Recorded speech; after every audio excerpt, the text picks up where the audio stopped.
সত্যিকারে যদি সে তোমাকে ভালোবেসে থাকে তাহলে সে কোনোদিনও তোমার কাছ থেকে হারিয়ে যাবে না।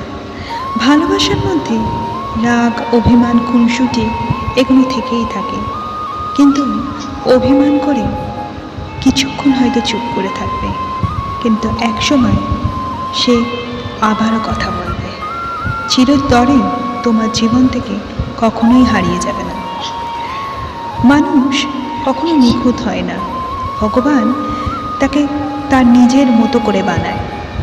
আর সেই ভালোবাসার মানুষটি সমস্ত দোষ গুণ, ভালো লাগা মন্দ লাগা, খুঁত নিখুঁত সেই মানুষটাকে সমস্তটা নিয়েই ভালোবাসলে তবেই সেটা ভালোবাসা।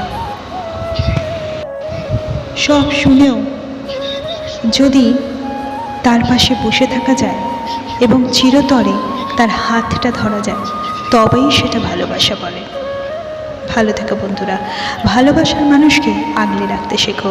তার রাগ অভিমান ভুলিয়ে দেওয়ার দায়িত্ব একমাত্র তোমারই, কারণ ভালো মানুষটি এখন পাওয়া খুব চাপের।